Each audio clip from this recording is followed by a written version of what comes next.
What is going on, guys? It is Zero, and welcome to episode 3 of FrenzyStory. As you can see, we are now level 225, and we have made a reasonable amount of gains, as you can tell by the title. We are now CRA ready, so I'll give you a quick recap of what we've done. From 220 to 225, we trained at Rev 2. It's a nice map right next to Rev 3, which is the more popular one. Rev 2 just has 2 flat platforms, which Zero specializes in. Once again, just throw your tornadoes out and easy peasy. Now that we're level 225, we can sell Frenzy Service to people in Arcana, which has accelerated our income a lot. I realized I'd never actually showed any clips of me selling Frenzy Service in the previous 2 episodes, so here you go. So basically how it works is you go to someone's map, they pay you a fee, and then you cast the Frenzy Totem in their map for however long they pay for.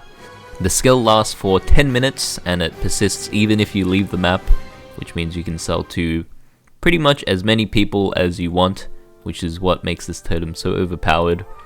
So at 80 mil an hour, at some point I was selling to 7 people at the same time, so 7 times 80, 560 mil an hour, which is almost as good as Reboot's meso farming rates, and also with the current value of meso in Bera, probably making slightly more than a minimum wage job, which is pretty nice. So if I wanted to, could go to the FM and exchange the meso that I earned for maple points through the meso market, which we might do in the future, but as of right now we're spending it on just stuff in the auction house. I would like to address some of the feedback from the comment section in episode 2, since a couple of people were critiquing me for not using the auction house. So a couple things on that. Firstly, I'm still a pretty big reg server noob. I've never done solo self-progression before, so bear with me as I go through this weird learning transition phase. I'm always open to constructive criticism, so if you have any tips or if you have anything that you'd like me to do more efficiently, feel free to leave me a comment. The other bit of feedback that I saw was that some people want to see the progress as it happens live. If you are one of those people, I would recommend that you check out the live stream. I stream on Twitch every other day, twitch.tv/0bydivide. I do pretty much all of the progression live there, so you'll have to excuse the summary-esque style that I have going on, because it's like, I like to listen to Spotify when I stream, and the VODs usually get muted because of the copyrighted music.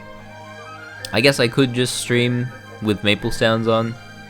If you guys want me to upload unmuted live stream clips, I guess I can do that for future episodes. And secondly, I haven't even played in a non-reboot server in probably over 5 years, so a lot of these things are new to me. Like, I didn't even know how to use the filters in the auction house until recently. That being said, shout out to my guy Kobe, Iceling Guns, for sitting in court with me and teaching me how to search for stuff properly in the auction house. A couple other shout outs. Verus Astrum helped me pick out some of the nice boss accessories, so ones with nice flames, and she told me to Occult Cube most of my gear to 9% epic. So that's one of the big upgrades that we did. And lastly, Xenogent. This man farmed a crazy amount of familiars before the familiar revamp. He hooked us up with the homie discount. So speaking of familiars, we have these 2 that we're using right now for damage. We have a unique 5% attack familiar, and we have an epic 20% boss familiar. The 5% attack one, we actually tiered up and then got this on reveal, so that was pretty lucky. We tiered up a second unique odor, and then we used the 5 free red cards from the compensation, and we got absolutely nothing from those, so that was unfortunate but expected. What else? There was a 5, 10, 15 event, the Star Force event. We starred our Kana treasure to 17 stars. That cost about 900 mil or something, which is pretty pricey for just 17 attack, but it is a future investment. This ring will probably be meso or drop gear in the future. Once we get the red cubes from the relay event, I'll recube it. Right now it's just 12% strength. We also got ourselves a Master SS ring. This ring gave me so much trouble. So basically, you have to buy the jewel boxes from the event shop. You can buy 30 a day, and on average I think it's supposed to take 3 or 4 days to get 4 S jewels to merge into this ring. I lost count of how many days it took. it was bad, but we eventually got one. So here's the gear. Future upgrades, I want to upgrade this ring slot. It is currently absolutely nothing. So thinking of upgrading to like a solid ring, since we've killed normal Golux, but those things are pretty pricey at the moment, so it's on the to-do list. Pocket slot, I think we can actually get our pocket slot now. I've been saving up salon stamps. You can buy a trait boost potion for 10 of the stamps, so we'll probably do that after this. So something that both Varus and Kobe taught me was that early game, flames are king. So we've got all of these really nicely flamed boss accessories, and this necromancer glove, and also this pencilier boot, which I got from an e-boss. All have very nice flames. I do kind of want to upgrade this belt. The belt could be slightly better than that, which is why it is not epic or 9% yet. All of these came from the auction house, and all of them were in the price range of like 50 to 100 mil, so not too bad at all. What else? Oh, the weapon. So my dilemma with the weapon, I think I mentioned it last episode.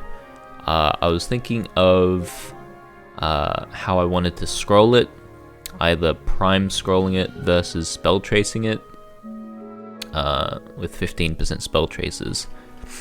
15% tracing is way cheaper, but it's also slightly less future-proof. For example, if I ever wanted to 22 star this item and then go for the Absolab upgrade and then the Arcane upgrade, I don't want to do that process and then go back and be like, wait, could have prime scrolled it for a little bit of extra attack.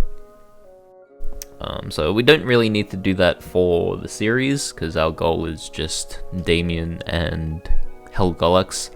But further down the line, if I ever want to meso farm on this class, or on this character rather. So that's a toss up. I'm leaning towards prime scrolling, so that'll be quite the journey if we decide to do that. Other than that, oh well, I want to grab, after we do CRA, I want to solo Hard Magnus, upgrade this cape. That's about it for current gear upgrades that I have in mind. Oh, we've also been doing our Arcane Force dailies, when I remember. Slowly working our way towards 540. I'll probably start training again once we hit that milestone. But before I do most of those, I want to get 3 30% familiars.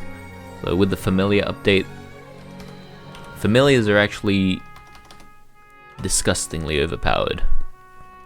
So on epic familiars you can get 30% boss and or 30% ID on the first line. So I want to unlock my third slot by getting 10 badges, and then I'll probably spend all of my mesos on either Odor Warriors or Junior Boogies from the auction house until I get either 3 30% bosses or 2 30% bosses and an ID one. I think that should boost me up to maybe even like C-Vel level. So fingers crossed, and yeah, we'll see how that goes. Speaking of bossing, I just wanted to get your opinion. When I upload bossing videos, would you prefer like the live run from the live stream, or would you prefer just the bonbon that I uploaded, just no commentary and just maple sounds? Let me know. Range update. So with Maple Warrior, we are now at 10.8k strength.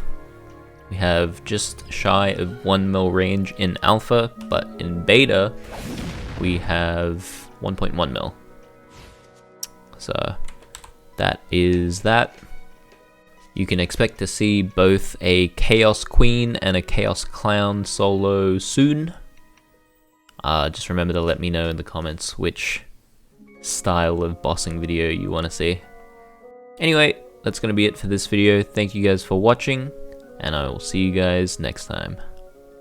Bye!